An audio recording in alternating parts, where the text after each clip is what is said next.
Hello students, Jai Hind, very good morning. Welcome back to our e-learning session. Jai Hind, good morning. As you all know, dear student, just now chapter 6 is going on. In chapter 6, you all know, I have explained you almost 3 life processes we have discussed. We have discussed in detail about nutrition. We have discussed about respiration. Today, dear student, we are going to disturb one of the another very important life process, which is known as transportation. Dear student, understand this word.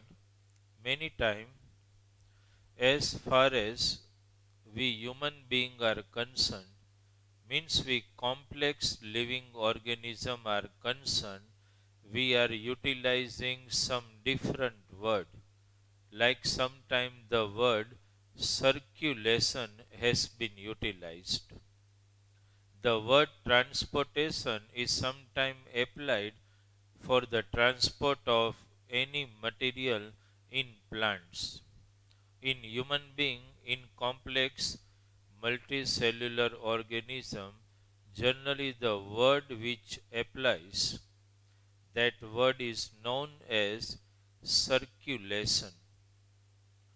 Now my first question for you, why transportation is required? Why circulation is required? This process, dear student, is equally important in plants as well as in animal. Though in textbook there is no much explanation about transportation in plants, but we need to understand how transportation take place in plants and how I will utilize this word for us, how circulation take place in complex living organism. Try to understand, dear student. What is necessity of transportation?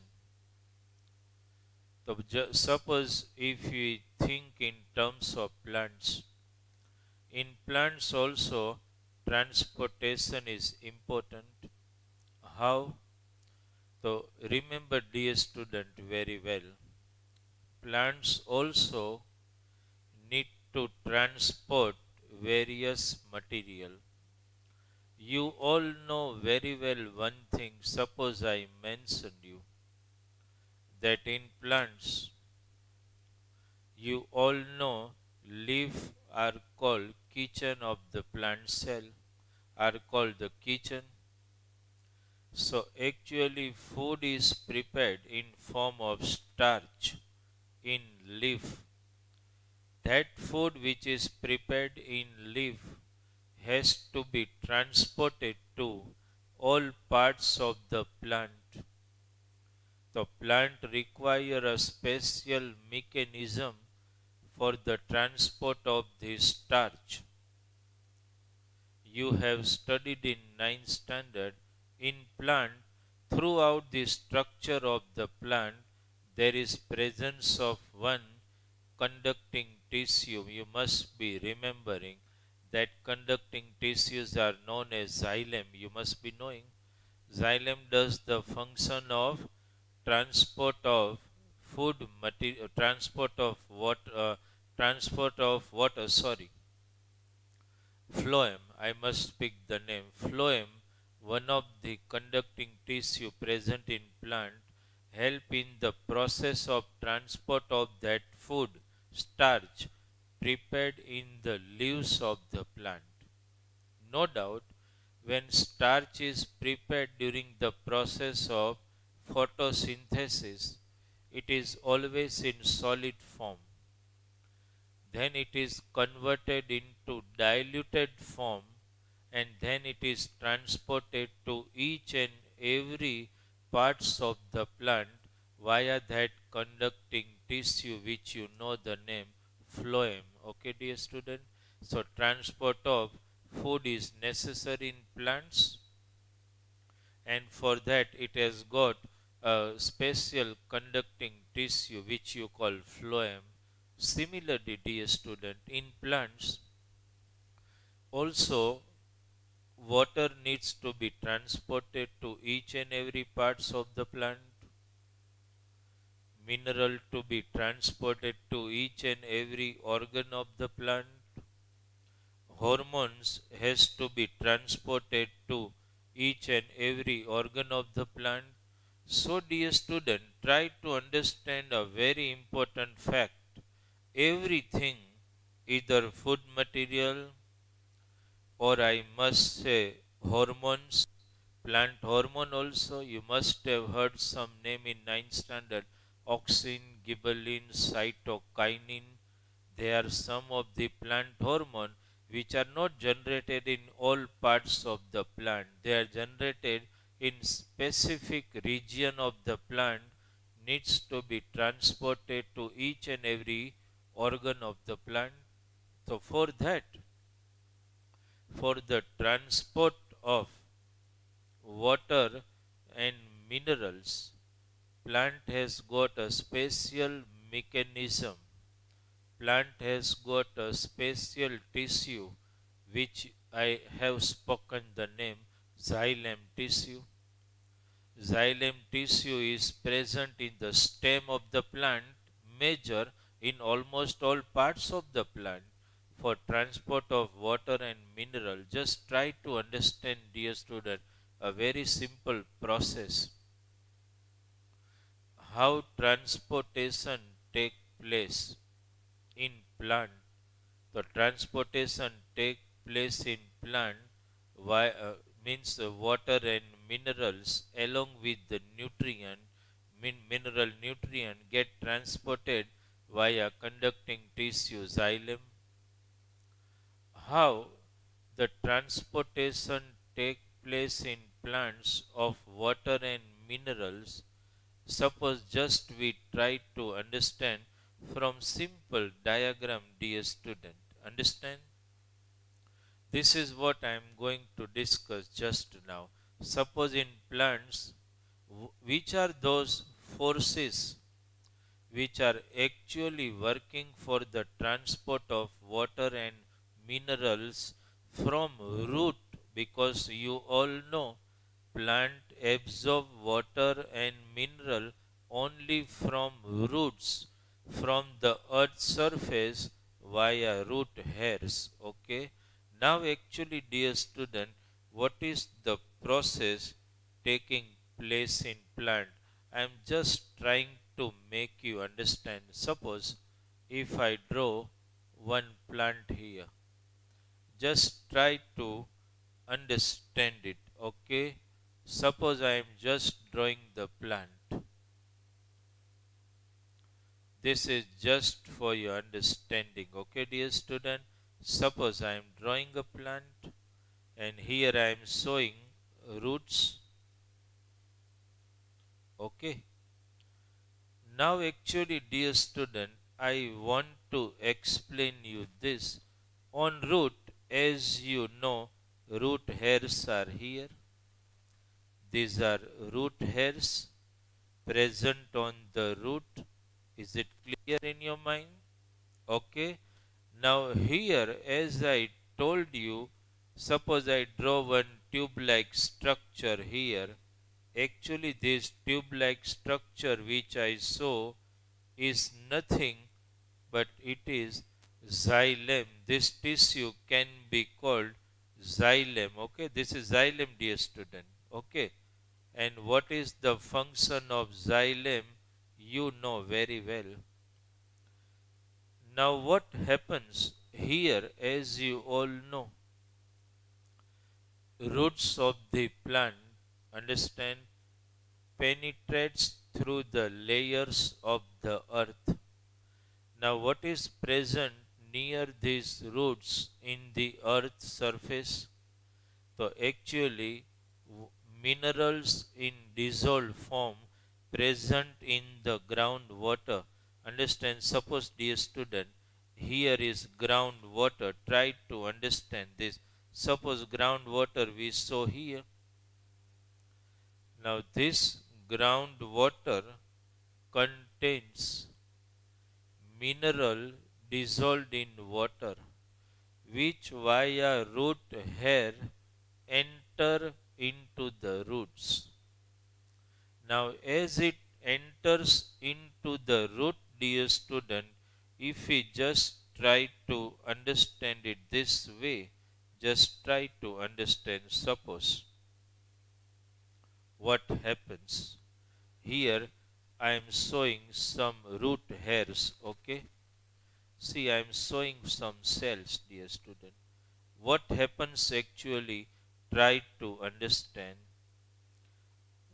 As water enters via root hair in cell, here there are number of cell I must mention, and then xylem tissue, dear student. I am just drawing one leaf here just to make you understand, and here I am showing some stomata. Okay, suppose these are stomata. Try to understand this. Okay, I must show some structure here. Just verify. Suppose these are stomata. Okay, now what happens, dear student? Try to understand. I am showing some stomata here also. Now water enters one cell and passes to another cell via process of diffusion that you know. If two cells are in contact of each other, water along with the dissolved mineral passes from one cell to another, then to neighboring cell, then to neighboring cell. This way, dear student, the flow of the water continues. Here I am just showing, suppose in root, if you saw number of cells, suppose 1 cell, 2 cell, 3 cell, 4 cell. Now just try to understand that water enters in one neighboring cell.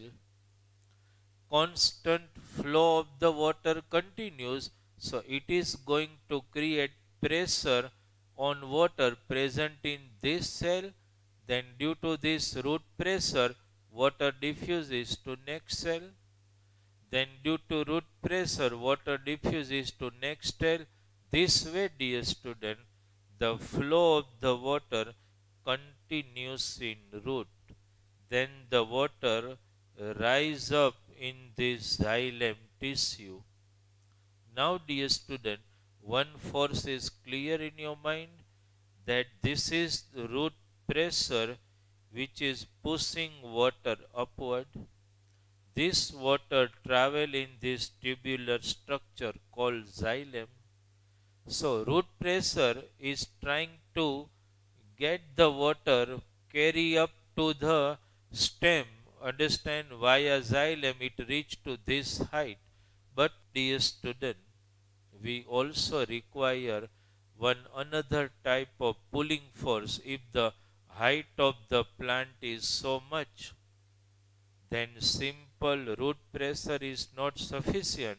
You require some pulling force also. Understand, that pulling force is provided by this stomata. You all know, dear student, what happens. So during day, sunlight falls on this stomata. Sunlight. When sunlight falls on this stomata, it evaporates the water. Now what happens, dear student? Suppose I saw some cells. Now if water evaporates from one stomata, that is, you must be knowing the process known as transpiration.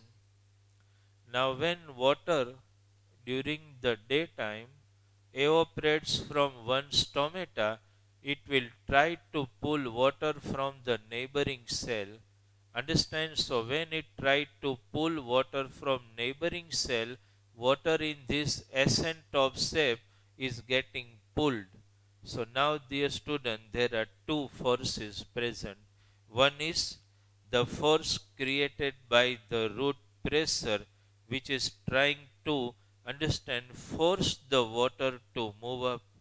Another force is generated by the process of transpiration, which is one type of vacuum pressure is created, because water from this, when evaporates, it is going to create a vacuum in this stomata and in neighboring cell, and it will try to pull the water. So two type of forces: one, that is root pressure, which is constantly water is entering the cell and pushing the water up in xylem, and one, that pulling force created, understand, which will try to take the water up by the process of transpiration. So this way, dear student, what happens this way? Water along with the mineral is transported to all parts of the plant. Understand? This is how transportation take place in plants. But uh, we are now targeting. So this is, you understand, how the transportation of water and mineral take place in plants. You understood this? Okay. Transportation of food, that is again, dear student, in the same way, there is a passage of phloem tissue. You must you have studied in ninth standard the passage of phloem, consisting of phloem cell, understand, and by a process of diffusion, food transport from one cell to another cell. You understood this? So this is how transportation take place in plant.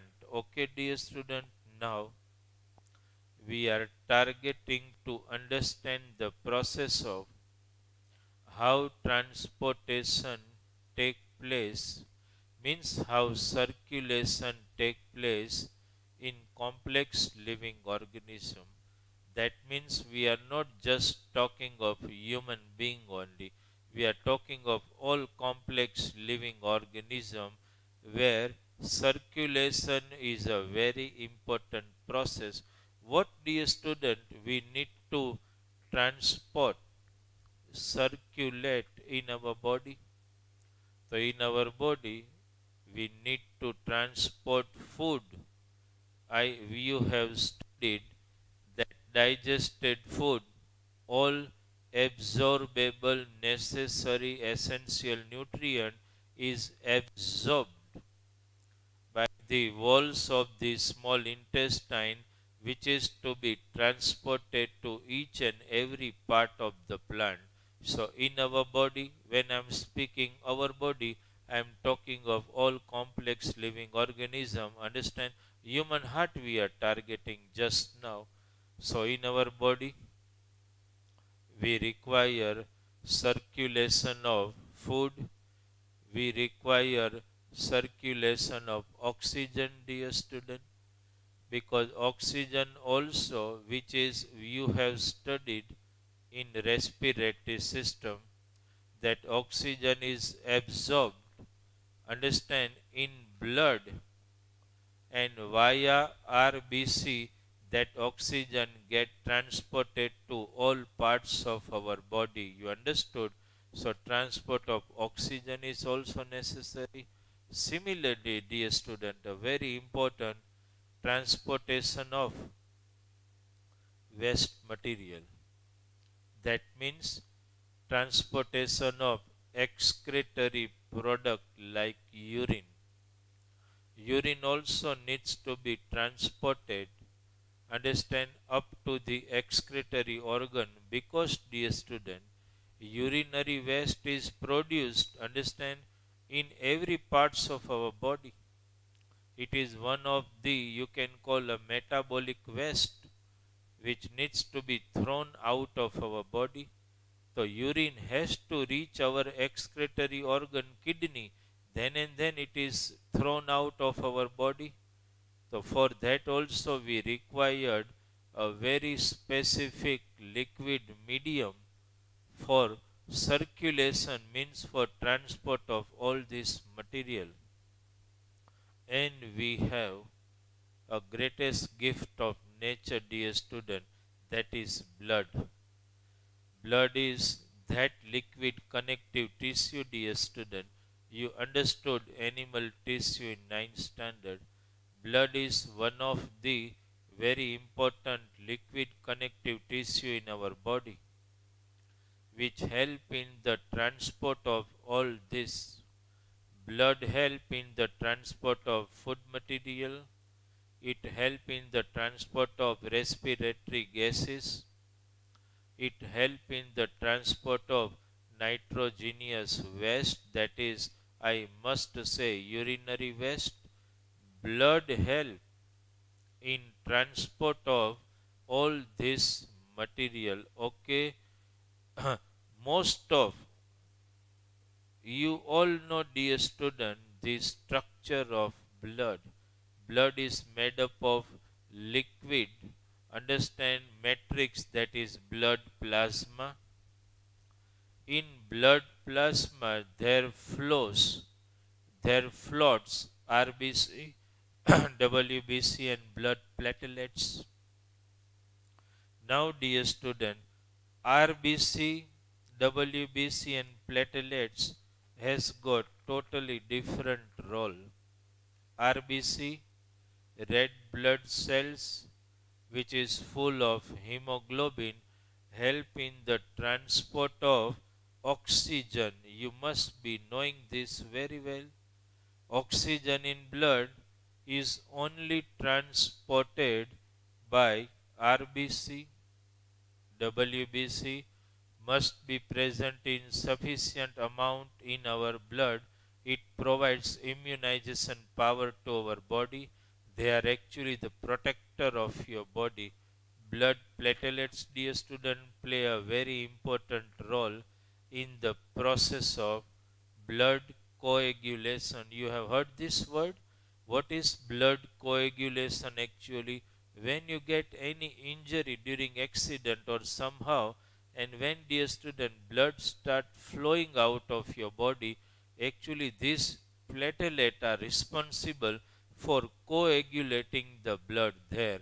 Sometime during wound, any injury, you are keeping it pressed for some time and you see that the blood clot take place, means coagulation of blood take place with the help of these platelets and blood stop coming out. Now rest of the thing, dear student, nutrients, carbon dioxide, nitrogenous waste, all are present in that liquid blood plasma, a yellowish colored liquid. That blood plasma help in transport of food, that means nutrients, carbon dioxide and nitrogenous waste. Rest of the material is oxygen is transported by RBC. Even, dear student, hormones in our body, so many hormones are produced. All hormones are also transported in our body via blood plasma only. Blood is very important connective tissue in our body. Understand? Now, dear student, we know very well that blood is that liquid connective tissue which help in transport of every material I have mentioned here.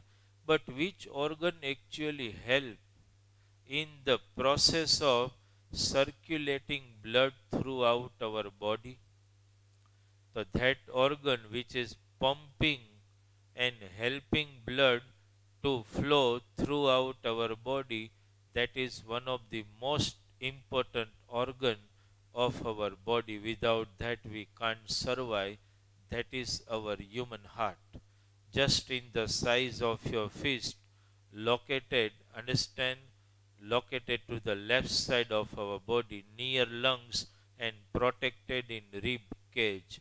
Let us try to understand the internal structure, understand, of of human heart, dear student.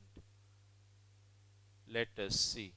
This is our human heart. Try to understand, dear student. First, let us try to understand what is actually there in our human heart. Let us try to understand. Okay. Now see, dear student. First, okay. Now it is okay. This is human heart. As you all know, our human heart is divided into four chambers. Upper two chambers are called atrium. I am showing it here. These are atrium, dear student. You can call, you are now watching from this way. So this become right part. Okay, this is right heart. This is actually, dear student, right heart. And this is left heart. Okay, when you are watching my lecture, you feel that sir is making mistake. This is right, this is left. No, dear student, you have to see this way. Lateral inversion. This is right heart and this is left heart. Okay. Now upper two chamber, dear student, you can see. This is called right atrium. This one.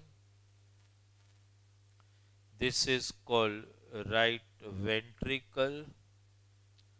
This is called left atrium. This is left ventricle. First I am just trying to explain you all parts. These two are upper chamber. Understand, right atrium, right auricle, left atrium. You can see the blue part, this one. This is right ventricle and this is left ventricle. Okay. Now, dear student, try to understand a very important fact. See how we can justify now. Okay. First, I am explaining you part. Vena cava from upper body. Can you understand this? Vena cava from upper body. What does it mean?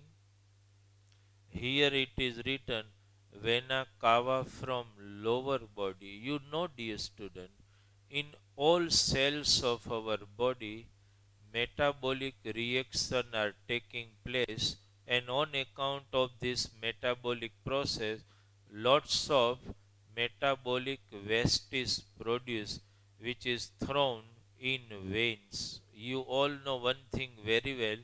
If in somewhere in primary or previous standard you understood about blood vessel, you know what is the role of artery and vein. Artery carry pure blood from heart to organ and vein carry impure blood from organ to heart, that you have studied. But all organs of our body, understand, are attached to heart via artery. Just try to understand this very important fact, dear student. Suppose heart. Suppose this is heart. And this is one organ. Try to understand. Heart supply pure blood to organ via artery. This is artery, okay? This is pure blood flowing from heart to organ. And now, dear student, impure blood containing waste produced in organ reach to heart via vein. Okay. So actually you should understand this flow first.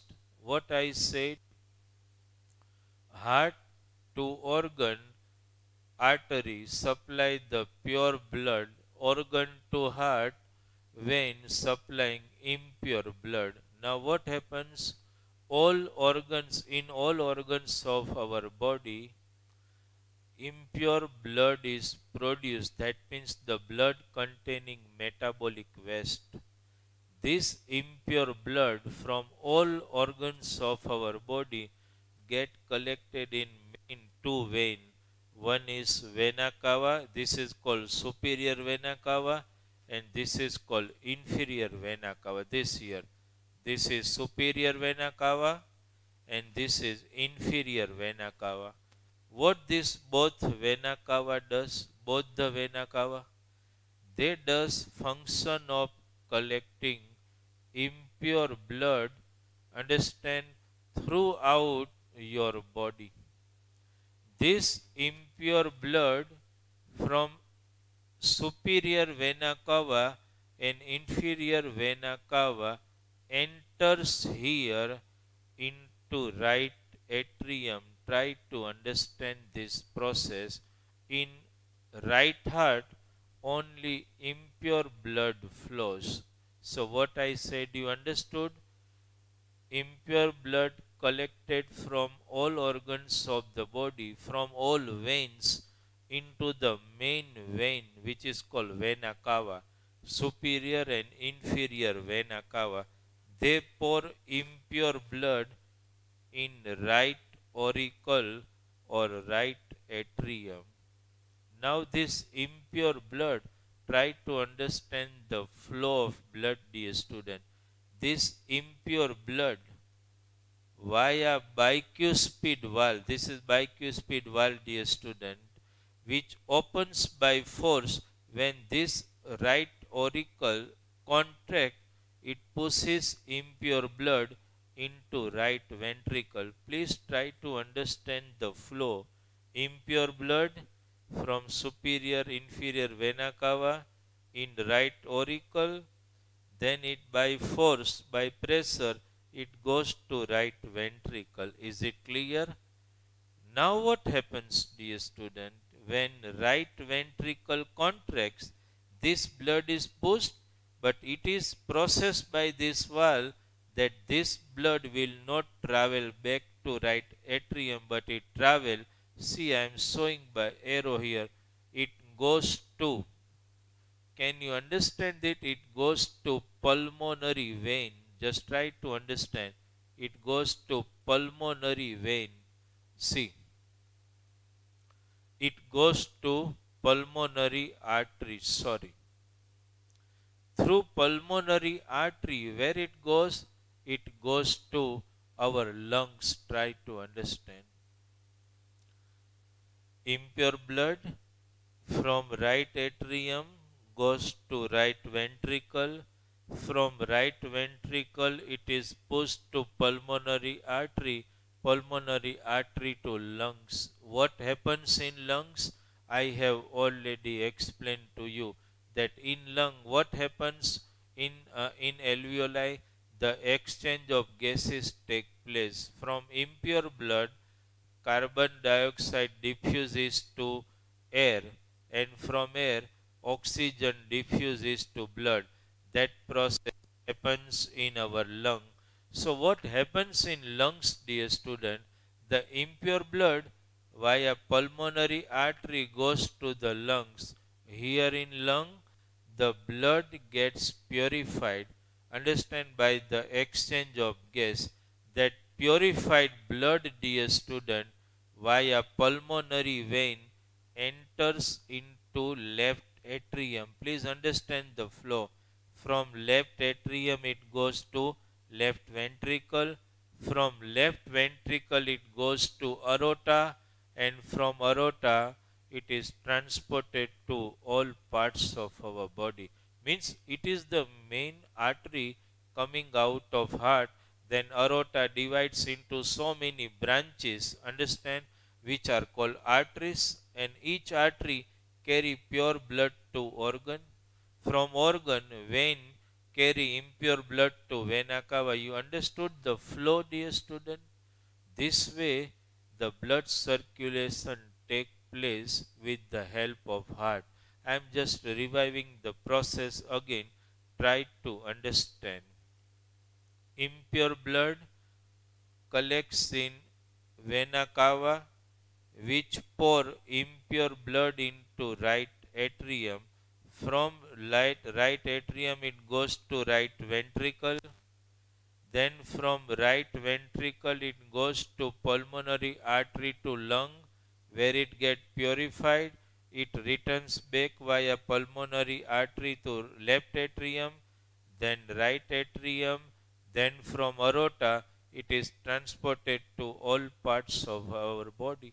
So this way the blood circulation take place in our body. Okay, dear student, and heart, you all know, one of the most important pumping organ made up of cardiac muscle goes on pumping our blood throughout our lifetime. It is no doubt a very slow and rhythmic, understand, rhythmic voluntary process continuously occurring in our body. You understood the flow? Now, dear student, try to understand one thing. Actually, our heart is not beating this way. Our heart is beating this way. Upper part contract, lower part expand. Means with the contraction of auricle, ventricle expand. With the contraction of ventricle, auricle expand. This way our heart beats. So actually try to understand, dear student. When right atrium get filled by impure blood, left atrium gets filled by pure blood, means the process continue. Now when both contract, impure blood comes in right ventricle, pure blood comes in left ventricle. Now when they pushes, from here impure blood goes to lung for purification and pure blood goes to aorta and transported to all parts of our body. Understand? So this way blood circulation take place in our body. In next diagram, dear student, I want to make it more clear. Remember one thing, okay? First, try to understand one thing. See, here is bicuspid valve, here is tricuspid valve. This bicuspid valve only allows one direction flow. Tricuspid valve allow both direction of flow of blood. Okay. See, dear student, in next diagram, I will just try to make it more clear. See here how the circulation take place. See, I am trying to explain you. See, this is suppose heart, vena cava. See, from body, just try to understand how the diagram explains all these things. Okay, just take an example. Impure blood collects in right heart. This is right heart. Try to understand this first. Okay, try to understand first. Let us undo that. Okay, now see, this is your right heart. Impure blood collects via, see, it is written from body via vena cava here. Then from here, dear student, it is pushed to lungs. See, can you see the lungs here?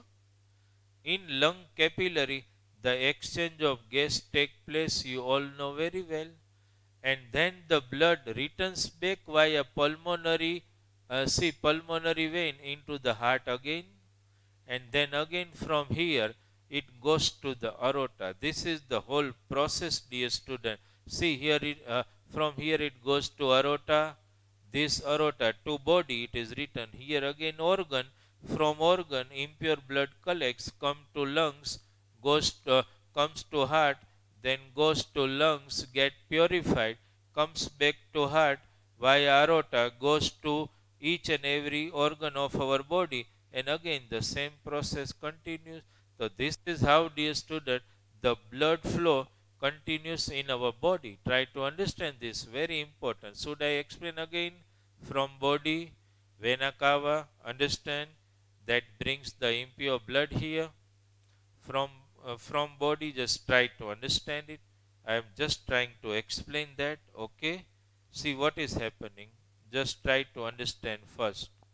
Impure blood from body comes to the heart, right heart, then goes to the lungs, blood get purified, returns back to left heart, through aorta goes to organ, impure blood to vena cava, comes back, goes to the lung, from lungs come back after purification, goes to aorta to organ, again this way. This way the complete blood flow continues in our body. Okay, and this way, dear student, we are able to transport blood throughout our body. So heart is one of the main pumping organ in our body. Understood? No doubt. Arteries and vein. Here also, dear student, see, just try to understand this section. Suppose this is one organ. Try to understand one thing, okay? Suppose this organ, dear student, uh, pure blood enters the organ via artery and impure blood leaves the organ via these venules. Okay, these are arterioles, these are venules. Artery, when enters the organ, divide into arterioles and then arterial capillary to supply pure blood to all parts of the organ. Then impure blood collects in venual capillary, then venule, and then vein, and then vena cava, and returns to heart. This way, complete circulation of blood take place in our body. Okay, dear student, so this is how the process of transportation take place in our body. Okay, so in today's lecture I have explained the complete process of transportation. In homework, dear student, what we are going to do from our section सवाल हमारा जवाब तुम्हारा, from that you have to write those questions which I have explained. First, transportation of water in plants, in higher plant, then transportation of food in higher plant, then structure of internal structure of human heart and blood circulation in human heart. These three questions as a short note you have to write. Try to make a good figure also. Okay, dear student, thank you very much.